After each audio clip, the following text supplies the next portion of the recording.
مرحبا أصدقائي. وائل جسار الفنان الجميل أبو صوت رنان وصوت قوي ومميز، عايز أحكي لكم النهاردة حكاية جوازه من الجميلة ميراي مقدسي. سنة 1998 وائل شاف بنت حلوة في حفلة من حفلاته، كانت معجبة بصوته قوي وكان نفسها تحضر له حفلة. ولما حضرت الحفلة فضلت مركزة معاه طول الوقت. البنت دي كانت ميراي مقدسي. ميراي ما عملتش زي باقي البنات وجريت تتصور معاه زي ما بيعملوا مع النجوم، ولا قالت له اديني كلمة تذكارية ولا أي حاجة من الكلام ده. ده شد انتباه وائل قوي ليها، لأن وائل كان واخد باله وهي قاعدة في الصف الأول ومركزة معاه ومع كل كلمة بيقولها، وكانت مسبلة زي ما بيقولوا. وكمان ميراي كانت جميلة قوي فلفتت نظره بكل ده. وهنا بدأت شرارة الحب بينهم. بعد كده وائل عرف إنها مسيحية وكمان من عيلة غنية قوي، أغنى منه بكتير، ومع ذلك اتمسك بيها قوي مع إنه كان لسه في بداية مشواره الفني. بعد فترة حصل خلاف بين وائل وميراي، انفصلوا سنة 2002، وبعديها مباشرة اتخطبت للأسف ميراي لشاب مسيحي زيها، وده كان بسبب ضغط أهلها عليها. لكن حبها لوائل مخلص وما انتهاش، عشان كده قررت تصارح خطيبها إنها مش بتحبه وإنها مش قادرة تنسى خطيبها الأولاني.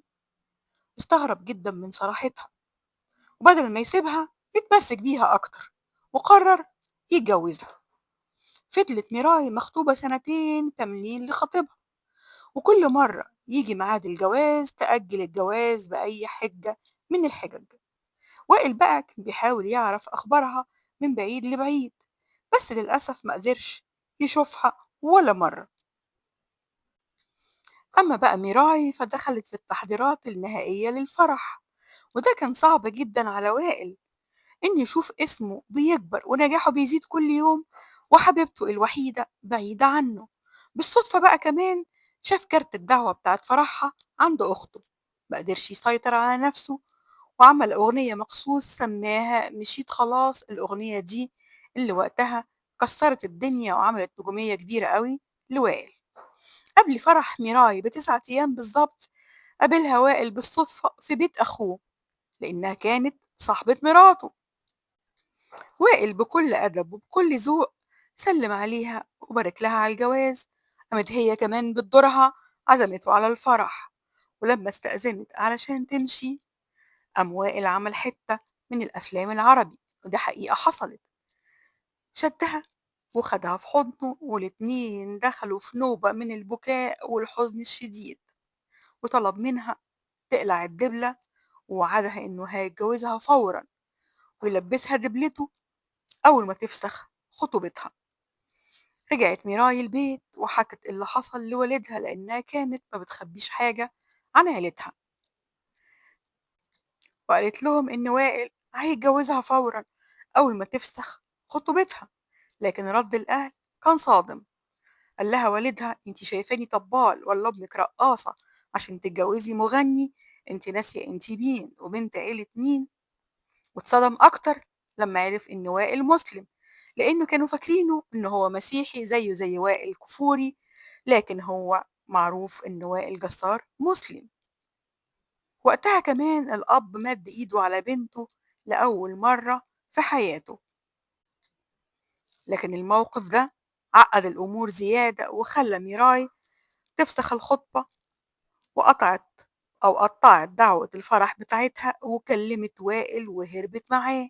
على فكرة ناس كتير ما تعرفش التفاصيل الدقيقة بتاعة حب وجواز وائل جسار وميراي، لكن أنا بحكي لكم حاجة ناس كتير ما تعرفهاش.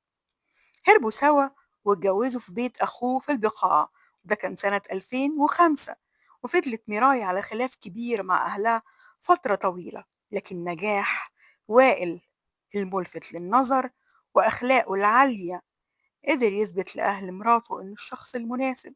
وبعد كده خلفوا طفلين مارلين ووائل جونيور اللي ملوا عليهم البيت، وكمان ملوا على أهل ميراي البيت وبقوا أعداء بأحفادهم. ورجعت العلاقة مرة تانية، متجوزين دلوقتي بقالهم فوق ال20 سنة. هو كان بيحترم عقيدتها جدًا وهي كمان، عمره ما ضغط عليها في أي حاجة، ومش بس كده، ده كان بيعلّم أولاده يحترموا الدين المسيحي، خصوصًا إن هو نفسه كان متعلّم في مدارس مسيحية في بيروت. سبحان الله، مرت الأيام وميراي كانت بتقرا في الإسلام، وكانت بتشوف إن وائل خير مثل كمان للمسلم اللي بيأدي فروضه وكل التزام، وكمان أخلاقه عالية، فقررت من نفسها إنها تقتنع الإسلام، تعتنق الإسلام وهي مقتنعة تماما. وكمان كانت بتخلي وائل يعلمها الفروض زي الصلاة والصيام، وكانت بتتقبلها بصدر رحب من غير أي إجبار. بعد كده بدأت تمارس كل الشعائر الإسلامية وبيصوموا سوا وبيصلوا كمان سوا. هي ما لبستش الحجاب، بتقول دي مرحلة لسه قدام شوية. كمان وائل ما طلبش منها أبدا إنها تقاطع أهلها، بالعكس طلب منها إنها دايما تبرهم، لأن دي أخلاق المسلم. فعلا في الآخر الحب بيعمل المعجزات.